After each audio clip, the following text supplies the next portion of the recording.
Hello guys, Captain Mason here. We got another Call of Duty 4 Modern Warfare map that I can actually play, and it's called District. The location is Makkah, Saudi Arabia. So far it's been, excuse me, 2 out of 4 Opfor wins and 3 out of 5 USMC wins. So there'll be like overall 9 episodes, but this is like episode 6 right now.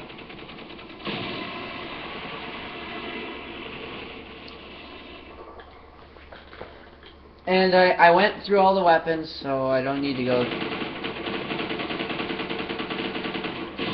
I think this time I'm actually gonna honestly try a bit, because this is like one of those maps that can go either way for me. Because I've already like cleared it out and stuff.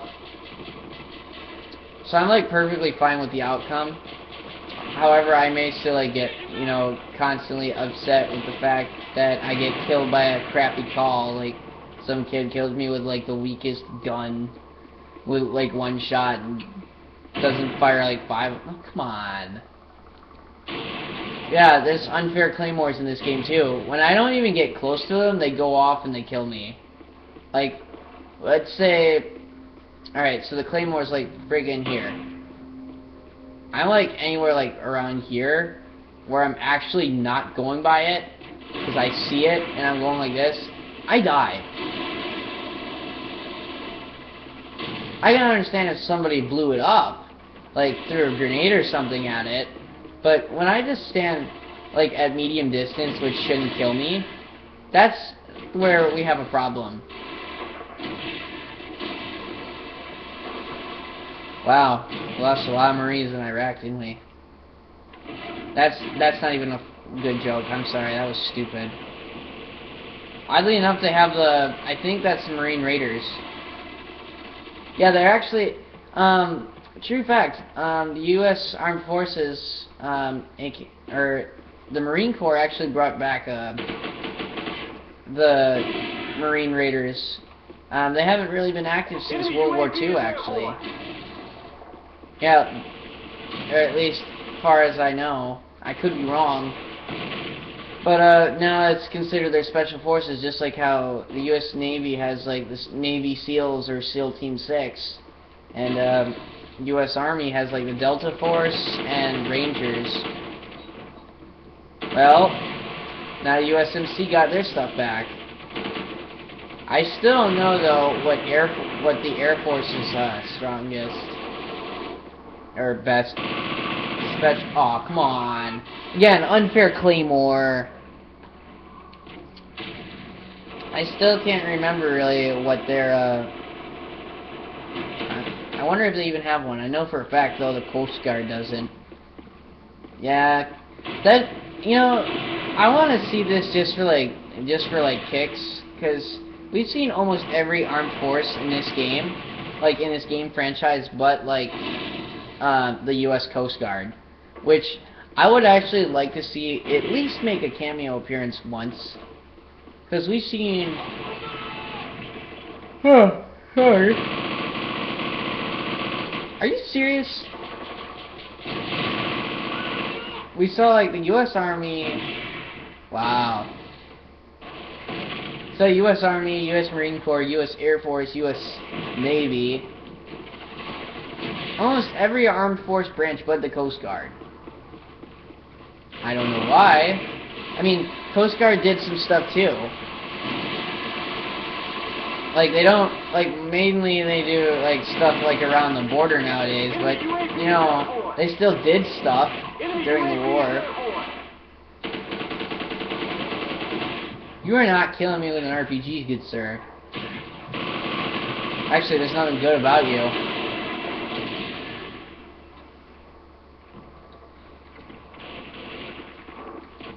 So, in theory, I believe that this is actually supposed to take place in the Iraq War.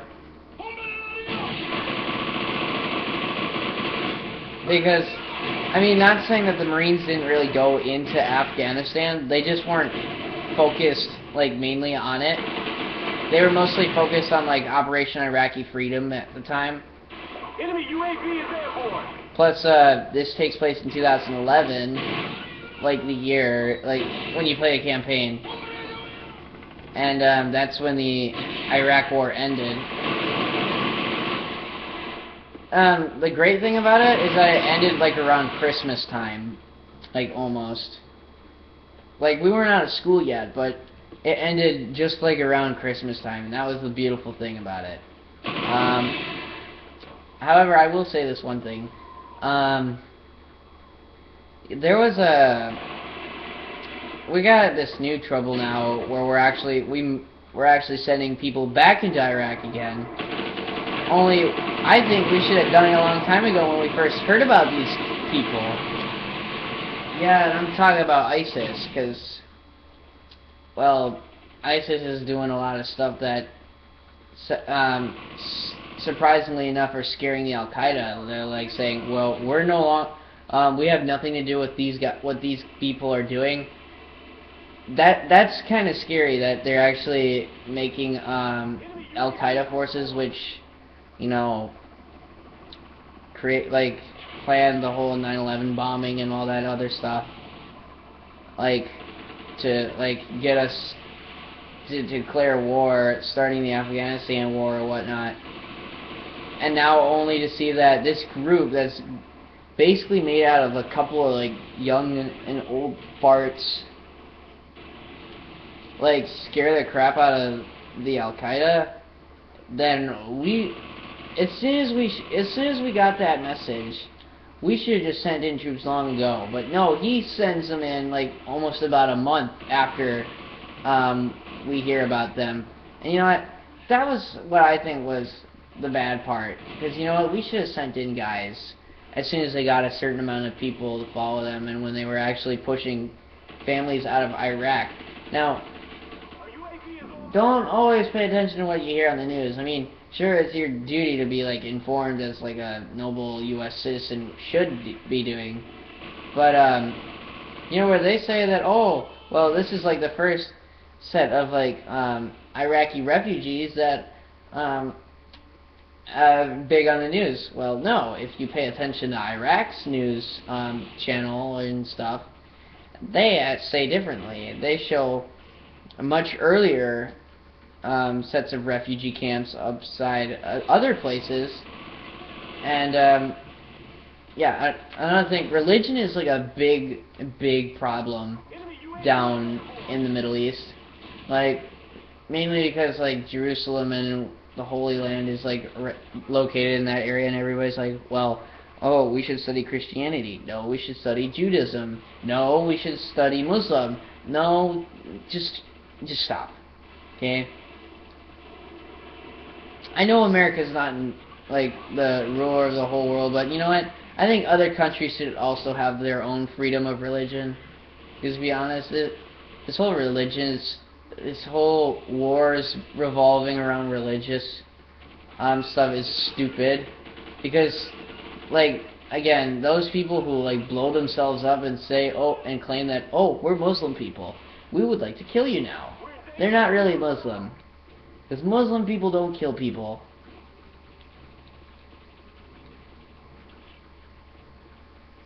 And even if they did consider themselves Muslim, then they know that what they're doing is really stupid, and that Muslim people don't do that. Jihadists don't listen to that crap. And now, to find out, like, the whole James Foley beheading, which unfortunately he went to college in a university in a state where I was located, where I live, which is Wisconsin, and he went to Marquette, and he got beheaded by a British guy. Now, not saying that Britain has anything to do with it, but you see, we found out that ISIS is actually gaining followers from all across the world. That's another crazy thing. They're getting smarter. Like, before, Taliban and all the big terrorist groups, like, saying, oh, don't invite these infidels, because, you know, we don't want to fight alongside the dirty-blooded people. Now all of a sudden they're recruiting United States people, Australian people, German people, British people. I could go on. and they're getting this stuff, and they're well resourceful. They get all this money and stuff from God knows where, and they have lots of resources to go around. Like basically, you sign up, they give you a technical, which is like a vehicle with a machine gun mounted on it, and you get like 2 or 3 guns. 3 guns. That's not safe. Plus an American citizen guy who's like big on the internet for a while actually blew himself up for ISIS. And you know what? He's probably gone to hell now. And that's Satan's mess now. And you know what? We don't need scum like that on Earth. They're not gonna try and fix the situation. But anyway, I'm gonna end this video, and I'll see you guys on this map.